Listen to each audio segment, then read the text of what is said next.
A partir de ahora vamos a ocuparnos de la disyuntiva entre América Latina o América del Sur, vinculada a la cuestión, obviamente, de liderazgo e integración, o la relación entre liderazgo e integración.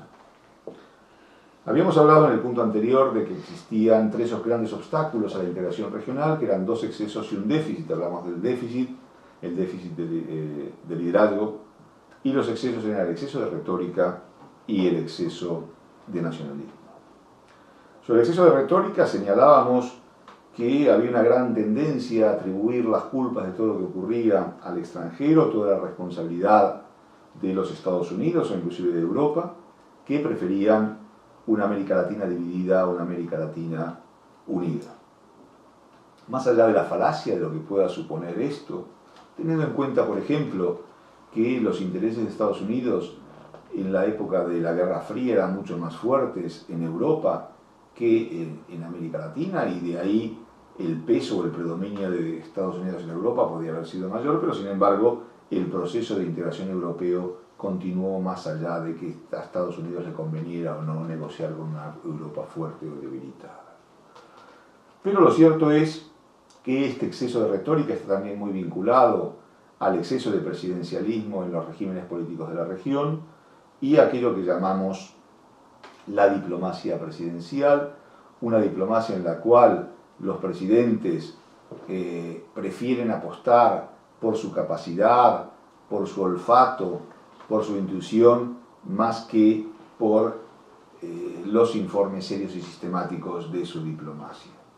Y en ese sentido, por ejemplo, quizás es anecdótico, pero sirve como ejemplo, cuando se decidió crear la UNASUR. En realidad este proyecto ya llevaba varios años de existencia, había nacido con el nombre de Comunidad Sudamericana de Naciones, sus siglas eran CASA o CSA, pero un buen día en una cumbre energética sudamericana celebrada en Isla Margarita, en Venezuela, llega el presidente Chávez, reúne a todos sus colegas presidentes y les dice: a ver, señores, ¿qué les parece si en vez de Comunidad Sudamericana de Naciones llamamos a este invento UNASUR? Porque suena mejor, tiene que ver más con Telesur, tiene que ver más con el Banco del Sur, tiene que ver más con otras cuestiones llamadas del Sur, que Comunidad Sudamericana de Naciones. En menos de 5 minutos, sin ningún papel de por medio, sin ninguna discusión, se tomó la decisión por parte de los presidentes sudamericanos de cambiar el nombre de la institución que estaba en ciernes. Y esto nos lleva precisamente al tema del liderazgo, la integración y ese exceso de retórica vinculado a la diplomacia presidencial. El otro exceso es el exceso de nacionalismo, que tiene que ver con la misma conformación de las identidades regionales latinoamericanas. El proceso de creación de las identidades nacionales en América Latina tiene dos fases. La primera, que ocurre en el mismo proceso de emancipación, cuando los españoles americanos dejan de ser españoles para ser solo americanos, y luego un segundo momento que se produce a partir de la conformación de las nuevas repúblicas y en la cual la identidad nacional no se conforma en contra de lo español, sino que se conforma en contra del vecino. Yo soy argentino en contra de lo chileno, o lo brasileño, o lo uruguayo. Yo soy peruano en contra de lo boliviano o lo ecuatoriano, y así podríamos seguir ad infinito.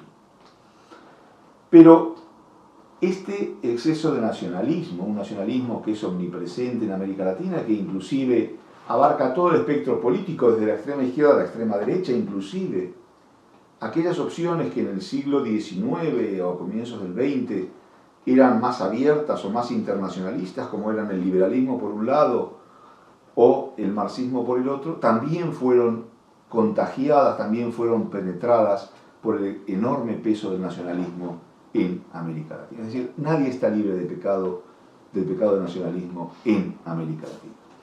¿Pero qué consecuencias tiene este exceso de nacionalismo en América Latina sobre la integración regional? Pues que dificulta claramente o impide claramente la creación de instancias supranacionales en las cuales ningún proceso de integración regional tiene futuro. ¿Por qué? Porque ningún país está dispuesto a ceder las cuotas de soberanía necesarias, mínimas por cierto, para construir estos espacios de integración regional, sin los cuales, repito, ningún proyecto de integración tiene futuro. Pero decíamos que la integración regional está en crisis. Y entre los diversos motivos que explican esta crisis, uno de los más importantes es que en América Latina no está claro lo que se quiere integrar. Porque, en definitiva, ¿cuál es el sujeto de la integración regional? ¿Es América Latina como pretenden algunos o es América del Sur como pretenden otros? Porque la respuesta de esta cuestión es determinante para poder avanzar de una manera definida en la integración regional, atribuyendo a diversas causas, como por ejemplo la peculiaridad latinoamericana, el realismo mágico, como querramos denominarlo. Se insiste en América Latina en que la multiplicidad de instancias de integración regional o incluso la cohabitación de proyectos claramente contradictorios entre sí, por más que muchos de los actores sean los mismos, como pueden ser UNASUR por un lado y la CELAC por el otro, no ocurre nada en tanto esto exista y tenga lugar. Sin embargo, esto no es así.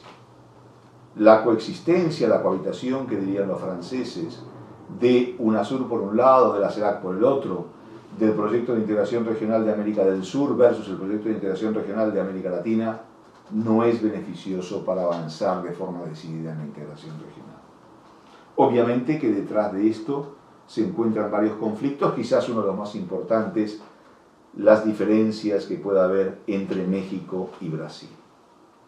Apostar por la integración regional implica de alguna manera dejar a México, apostar por la integración regional de América del Sur implica de alguna manera apostar por dejar de lado a México de ese proyecto. Apostar por la integración regional de América Latina implica sumar a México, América Central y también al Caribe a esa integración regional. Los defensores de América del Sur, con Brasil a la cabeza, señalan que América del Sur es una región geográfica claramente definida y, por otro lado, que a partir de la firma del Tratado de Libre Comercio de América del Norte en 1994, que integran Estados Unidos, México y Canadá, México dejó de mirar hacia América del Sur para dar la espalda a la región y concentrarse más en Estados Unidos y Canadá, es decir, en América del Norte. Esta es una verdad a medias, toda vez que, por ejemplo, el peso de las inversiones mexicanas en Brasil es considerable, pero lo que está claro es que para poder avanzar, como señalaba antes, de una forma clara en la integración regional, hay que definir claramente qué es lo que se quiere integrar.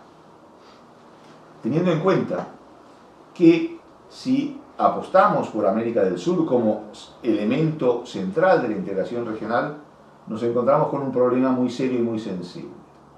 Y es que los desequilibrios entre Brasil y el resto de sus vecinos sudamericanos son enormes, tanto en tamaño, en superficie, como en tamaño de población, como en renta. Y esto genera fuertes resquemores de los vecinos hacia Brasil, a quien comienzan a mirar con temor como un poder imperialista creciente. Brasil, por su parte, teme ser comparado con Estados Unidos porque esto no está acorde con lo que entienden que es su trayectoria política en la región. Por tanto, una colaboración entre México y Brasil permitiría compartir este liderazgo y permitiría impulsar y reforzar la integración regional. Desde mi punto de vista, la apuesta más clara que debería hacer la región es apostar por la integración de América Latina más que por la integración de América del Sur, pero esto implicaría, entre otras cuestiones, tener que abandonar el adjetivo de bolivariano porque poco aporta para la integración regional con un país como Brasil que es totalmente ajeno a la trayectoria de Simón Bolívar.